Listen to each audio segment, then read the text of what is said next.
Bienvenidos a La Otra Aventura, un espacio dedicado al mundo de los libros. El dramaturgo y poeta alemán Bertolt Brecht escribió que un hombre que tiene algo que decir y no encuentra oyentes está en una mala situación, pero todavía están peor los oyentes que no encuentran quien tenga algo que decirles. En 1879, en el Reino Unido, un ingeniero eléctrico italiano de nombre Guillermo Marconi dio a conocer un nuevo invento basado en los experimentos del físico alemán Heinrich Rudolf Hertz. Bajo el nombre del sistema de telegrafía inalámbrica, logró mandar un mensaje a 600.000 kilómetros a través de mar abierto, de Bristol, Inglaterra, a Penhart, Gales. Envió un mensaje codificado en el que se podía leer: ¿estás listo? Marconi obtuvo el Nobel de Física en 1909 por inventar la telegrafía sin hilos y puso la primera piedra de un invento que revolucionó la forma en que se comunicaba el mundo. Usted lo sabe. Hablamos de la radio. Marshall McLuhan escribió que el medio es el mensaje. ¿En qué libro? En el libro Comprender los medios de comunicación, las extensiones del ser humano. La frase es el gancho para su teoría de los medios que dio pie a las ciencias de la comunicación, o lo que se llaman ciencias de la comunicación. El medio influye de manera definitiva en la manera en que se recibe el mensaje. Más aún, son indivisibles. En el caso de la radio, hacer llegar la voz humana de manera instantánea a cuantos receptores se hallen dentro del alcance de sus ondas significó un cambio civilizatorio radical, comparable a la imprenta de tipos móviles de Gutenberg.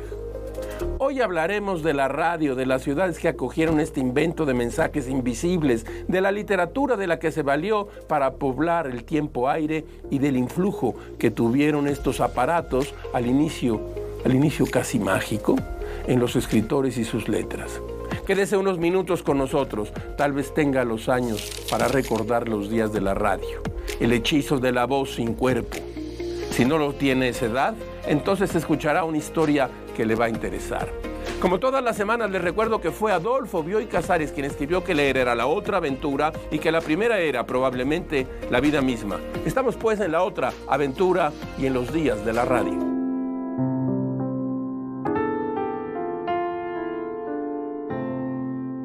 El primer país en usar la radio fue Inglaterra. La radio surgió en el mar y ahí fue perfeccionada y aplicada para beneficio de la flota naval, consolidando el poderío y la hegemonía británicos. En su historia del siglo XX, Eric Hobsbawm escribió en el capítulo titulado Las Artes 1914-1945, que la radio, por su capacidad de llegar simultáneamente a millones de personas, cada una de las cuales se sentía interpelada como individuo, se convirtió en un instrumento de comunicación, de información de masas, increíblemente poderoso y, como advirtieron inmediatamente los gobernantes y los vendedores, en un valioso medio de propaganda y publicidad, dice Hobsbawm. En México, las primeras estaciones de radio llegaron en el siglo XX. En 1902 se autorizó la construcción de las dos primeras estaciones, una en Cabo Aro, Sonora, y la otra en Santa Rosalía, Baja California, las cuales comenzaron a transmitir el 16 de febrero de 1903. Eran operados por conocedores de la electricidad, los telegrafistas. Ellos vivían en los solitarios páramos en que se habían instalado las estaciones. Los mensajes tenían el costo de $1 por las 10 primeras palabras y 10 centavos por cada palabra excedente. Vivir en una estación de radio implicaba una especie de lucha tardía en la que la naturaleza y la soledad eran la compañía cotidiana. Eso cambió en 1910. Tras el estallido de la revolución, los telegrafistas engrosaron las filas de la sublevación y jugaron un papel tan determinante como el de los ferrocarrileros en la lucha armada. Los conocedores de la electricidad eran piezas clave de los campamentos revolucionarios. Estaciones portátiles y fijas fueron usadas en las campañas militares. Las segundas eran las más poderosas y la revolución las incorporó a los trenes junto a los aparatos telegráficos. Las estaciones portátiles deambulaban los campos de batalla al lomo de mula. Eran labores cotidianas de los revolucionarios, cortar líneas aislando los frentes, intervenir con escuchas los mensajes militares federales, desplazarse rápidamente, anticipándose a las maniobras enemigas, ofrecer información falsa y hacerse pasar por elementos federales para entregar informes erróneos. Rápidamente, el conocimiento de los telegrafistas y operadores de radios pasaron a integrarse a la esfera de conocimientos prácticos de los campamentos revolucionarios. Pasada la revolución, la radio no se integró a los hogares mexicanos sino hasta la década de los 20. Una de las primeras percepciones que generó la radio en la sociedad de su tiempo fue la del enfrentarse a un objeto casi mágico, un artefacto moderno que envolvía a los hombres con sus ondas invisibles. Algunos la llamaban la caja que habla, y esta noticia apareció en el periódico Excelsior en 1923. Escúchela usted. La radio como infalible remedio contra la calvicie. Los peinadores están dando este consejo a muchos clientes amenazados con la calvicie. Los expertos en cuestiones de cabello han averiguado que las perturbaciones eléctricas en el aire causadas por los mensajes inalámbricos tienen notable efecto sobre el cabello. Las personas que han instalado estaciones receptoras en sus casas han descubierto que tiene que acudir más a menudo al barbero. Así es como usted lo oye. Unos días antes, el 27 de septiembre de 1921, se había llevado a cabo la primera transmisión que se recuerda en la historia nacional usando canciones y música y versos. Era el programa de la estación del Dr. Gómez. Paralelamente a los hermanos Gómez, el Estado organizó transmisiones de radio para conmemorar el centenario de la consumación de la independencia. Transistores fueron colocados en Chapultepec, en el Palacio Legislativo, hoy Monumento a la Revolución, y en el aeródromo de Balbuena. El presidente Álvaro Obregón presenció las transmisiones mientras observaba el vuelo de aeroplanos del ejército. Esta historia está consignada en Radio y Cotidianidad en México, 1900-1930, de Roberto Ornelas Guerrero, parte del tomo 5 de la historia de la vida cotidiana en México. Un libro central para conocer el pasado nacional, coordinado en este caso, por Aurelio de los Reyes. Yo tengo aquí esta historia del mundo contemporáneo, historia del siglo XX, publicada por Crítica. Pero hay otras historias que me gustaría comentarle, al menos dos. Esta extraordinaria de Jacques Barzun, publicada por Taurus. Del amanecer a la decadencia, 500 años de vida cultural de Occidente. Y este otro igualmente extraordinario. Tony Judt, Posguerra, una historia de Europa desde 1945. Estos tres tomos pueden ser absolutamente indispensables para consultar en la casa de usted.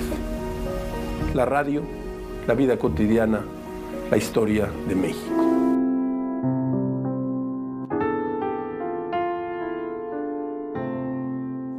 La radio fue el primer medio de comunicación electrónico de gran alcance.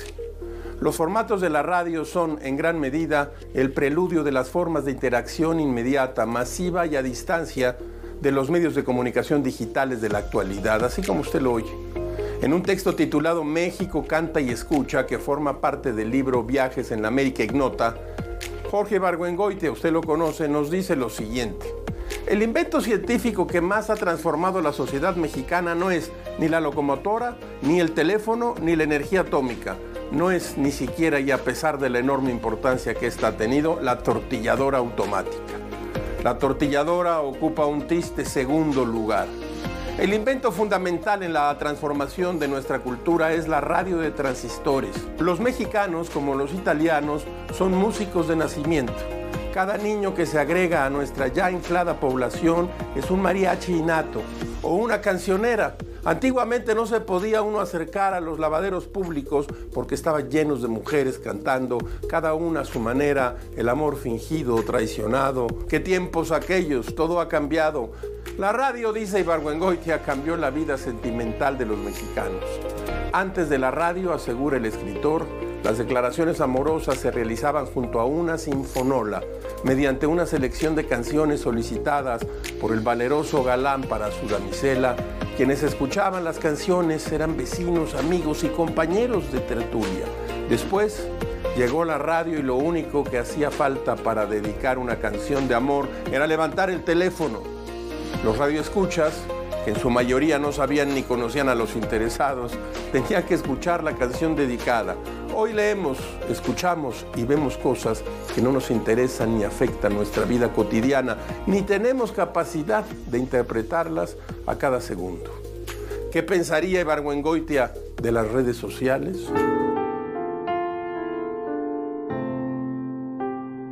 Probablemente usted cree que la radio ha muerto, como la conocí yo, como la conoció usted. Pero se ha transformado, y usted lo sabe, en un poderosísimo medio de comunicación. Me pregunto si el podcast es el heredero natural de la radio. No necesito ver una foto de usted, decía Luciana. No me importa qué sintonía y antena publiquen fotos de Miguel y de Jorge Fuentes, pero nunca de usted. No me importa porque tengo su voz. Y tampoco me importa que digan que es antipático y villano. No me importa que sus papeles engañen a todo el mundo. Al contrario, porque me hago la ilusión de ser la sola que sabe la verdad. Usted sufre cuando interpreta esos papeles. Usted pone su talento, pero yo siento que no está ahí de veras. Este es un extracto de un cuento que traemos a esta sección. Cambio de luces, de Julio Cortázar.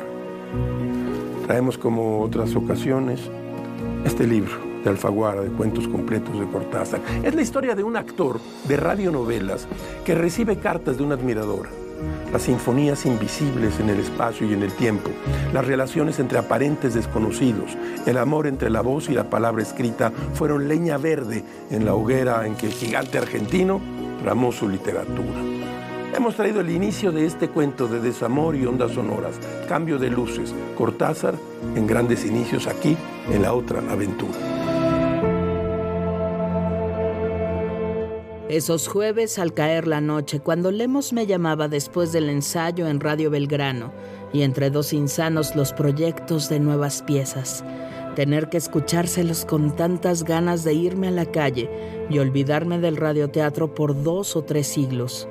Pero Lemos era el autor de moda y me pagaba bien para lo poco que yo tenía que hacer en sus programas. Papeles más bien secundarios y en general antipáticos. «Tenés la voz que conviene», decía amablemente Lemos. «El radioescucha te escucha y te odia. No hace falta que traiciones a nadie o que mates a tu mamá con estricnina. Vos abrís la boca y nomás media Argentina quisiera romperte el alma a fuego lento». No Luciana. Precisamente el día en que nuestro galán Jorge Fuentes, al término de Rosas de Ignominia, recibía 2 canastas de cartas de amor y un corderito blanco mandado por una estanciera romántica del lado de Tandil, el petizo Matza me entregó el primer sobre lila de Luciana.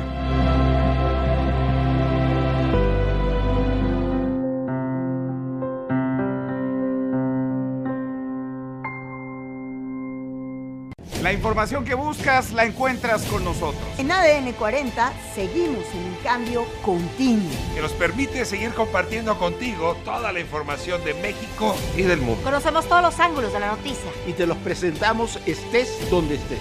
A todas horas, sin filtro, hablándote al chile. Habla bien al children. A ver, si saben cómo informo, ¿para qué me invitan? Aquí hablamos de ti sin disfraces. Te informamos desde el lugar de los hechos y en tiempo real. Porque sabemos que todo sucede aquí. Te sacaremos una sonrisa con lo mejor de la información.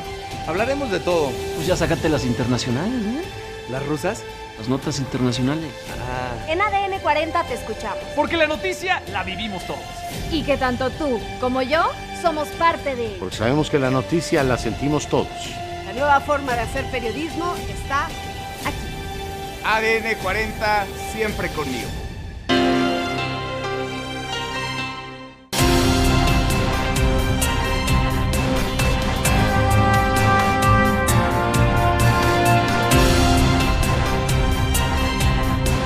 ADN 40, siempre conmigo. Información certera al momento. Contenidos hechos para ti. Periodismo veraz. ADN conmigo. Con Juan Pablo de Leo y Baitiare Mateos. Lunes a viernes a las 10 de la mañana. Por ADN 40. Siempre conmigo. Todo aquello que está siendo noticia en México y el mundo. Podrás conocerlo y discutirlo con nosotros a través de ADN40.mx. Caos vehicular en circuito interior por un tráiler. Así arrancamos Noticias ADN40.mx. Pues a darle. ¿Arrancamos? Con Valentina Rodríguez, Romina Ramos, Ania Gómez, Carmen Sánchez y Daniel Jacobo. De lunes a viernes, ADN 40. La información que buscas la encuentras con nosotros. Hablaremos de todo. Pues ya sácate las internacionales, ¿no? ¿Las rusas? Las notas internacionales. Ah. Por ADN 40. Siempre conmigo. A ver, si saben cómo informo, ¿para qué me invitan? Estamos comprometidos a seguir trabajando en beneficio de las familias mexicanas. A quien corresponda. Con Jorge Garralda. De lunes a viernes, a las 2 de la tarde. ADN 40. Siempre conmigo. Te escuchamos en tiempo real. Te informamos desde el lugar de los hechos para que conozcas aquello que pasa en las... Caballero con los hombres, galante con las mujeres, tierno con los niños, implacable con los malvados. Así es Calimán, el hombre increíble.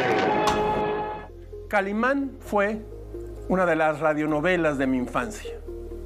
La oía yo en el fondo de un departamento de la colonia Condesa. Calimán, sus aventuras y su fiel amigo Solín. Hoy ya no se escuchan ni se producen radionovelas. La afirmación parece o es un tanto anacrónica porque desde hace ya muchas décadas el formato perdió vigencia. No sobra decir que la educación sentimental de muchos países latinoamericanos, en buena parte del siglo XX, ocurrió al filo de aquellos estridentes aparatos que se colocaban, usualmente, en la sala de los hogares. Luego llegó la televisión y el melodrama encontró allí su mejor versión. Las historias de las radionovelas o radioteatros, como se les llamaba, solían ser de amores desenfrenados y de pasiones febriles. Una historia así vivió Mario Vargas Llosa a los 19 años, después de contraer sus primeras nupcias. Aquel matrimonio se celebró en secreto. El joven escritor se casó entonces con Julia Urquidi, hermana de Olga Urquidi, su tía política que recién se había divorciado. Cuando se conocieron en el verano de 1955, Vargas Llosa vestía un pantalón gris y una camisa blanca sport. En el libro Lo que Varguitas no dijo, Julia Urquidi cuenta que el amor entre ambos surgió entre largas charlas de literatura y la oscuridad de las salas de cine. Una noche, cuenta la propia Julia, ella y el joven Mario huyeron con su amigo Javier a Chincha, una provincia ubicada a 188 kilómetros al sur de Lima. Allí buscaron durante 2 días a un alcalde para celebrar la boda. Fue en un pueblito llamado Grocio Prado donde lo lograron. Después de firmados los papeles, festejaron tomando unas Coca-Colas cerca del mar. El matrimonio duró 9 años, pero el drama vivido sirvió de inspiración para la novela que Vargas Llosa publicó poco antes de una década después. Me refiero, por supuesto, a La tía Julia y el escribidor. En los primeros párrafos de esta novela, Vargas Llosa reconstruye el ambiente de las estaciones radiodifusoras de Lima en aquellos años. Radio Panamericana ocupaba el segundo piso y la azotea de un edificio flamante y tenía en su personal ambiciones y programaciones, cierto aire extranjerizante y snob. Ínfulas de modernidad, de juventud, de aristocracia, aunque sus locutores no eran argentinos, habría dicho Pedro Camacho, merecían serlo.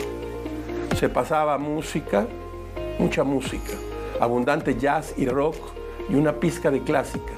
Sus ondas eran las que primero difundían en Lima los últimos éxitos de Nueva York y de Europa, pero tampoco desdeñaban la música latinoamericana siempre que tuvieran un mínimo de sofisticación. También estremecían sus ondas con prodigalidad la música tropical, la mexicana, la porteña, y sus programas eran simples, imaginativos y eficaces.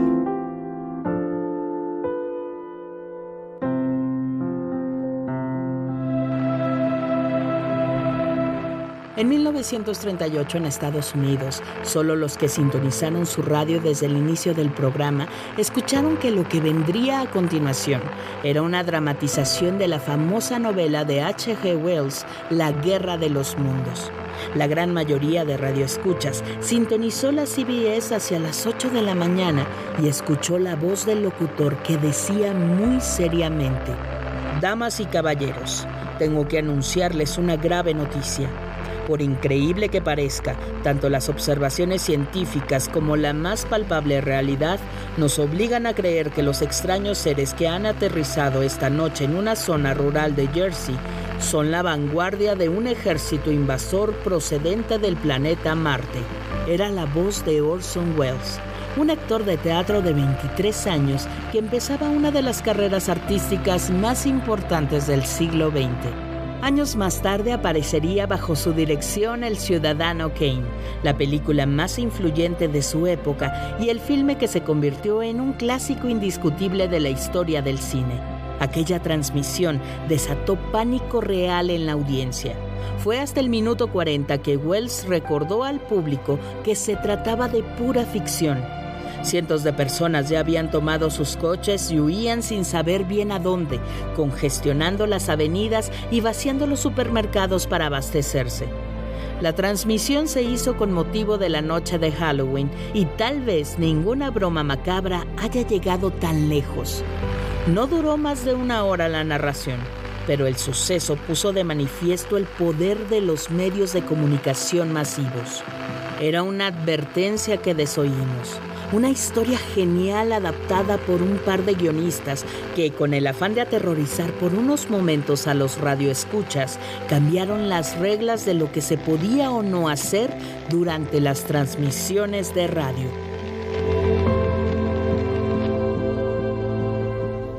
Estoy poniendo el sonido de esta cabina radiofónica. Usted aquí en la mesa de novedades va a encontrar Momo, de Michael Ende. Este fue un libro extraordinario que cambió la forma de pensar de muchos niños y adolescentes. Un libro realmente extraordinario. Y ahora aquí está, en esta edición ilustrada a color por Alessia Rubio. Es un libro al que hay que volver una y otra vez. Michael Ende, Momo. Editorial Alfaguara. Otro libro que acaba de llegar y que de verdad huele a tinta fresca. Fernando Escalante Gonzalvo, México, el peso del pasado, ensayo de interpretación. La fábula del aprendiz de brujo no es la última cosa que viene a la cabeza cuando se leen estos ensayos de preguntas nuevas, de aproximaciones a lo no explicado, a lo no entendido, a lo no respondido. Si escribir es reescribir, pensar es repensar.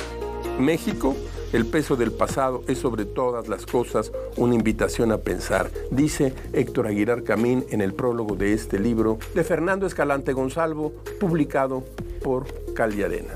Mire usted lo que nos ha llegado aquí a la mesa de novedades. Manuel Perló Cohen, Uruchurtu, un libro en 2 gruesos tomos, una investigación rigurosísima que recrea, restaura y reconstruye no solo los años de Uruchurtu, que fue el regente de hierro de la ciudad entre 1952 y 1966, sino que además recrea la Ciudad de México.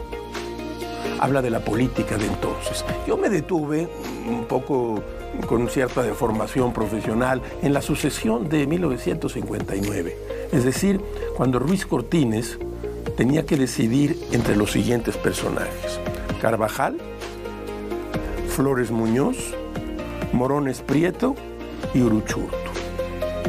Bueno, resulta que Ruiz Cortines no eligió a ninguno, que eligió al secretario del Trabajo. ¿A quién? A Adolfo López Mateos.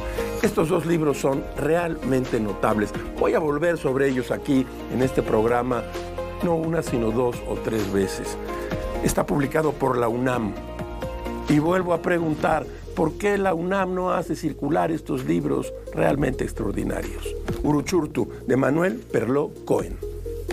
de la mesa de novedades.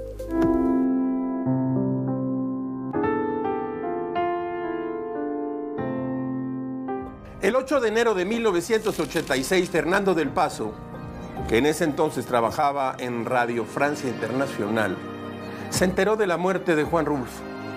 Cuenta del Paso lo siguiente, escúchelo usted.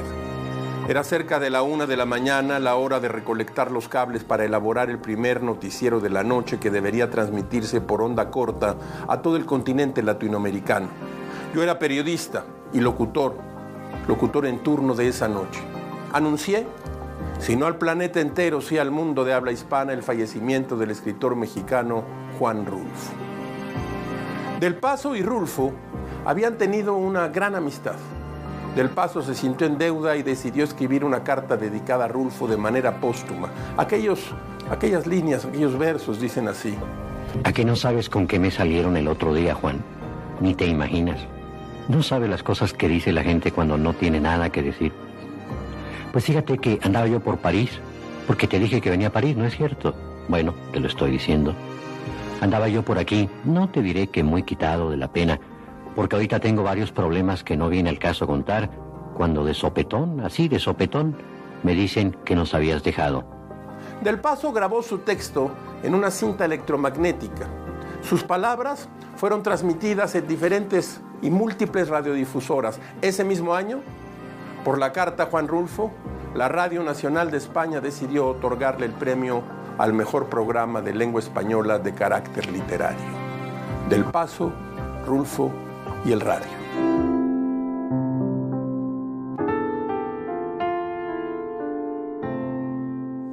Como todas las semanas, usted encontrará aquí un espacio para la felicidad de las frases célebres. Escuche usted esta.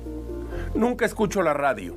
Si es malo, me burlo, y si es bueno, me pongo celoso de no haber sido yo quien pensó en ello. John Lennon.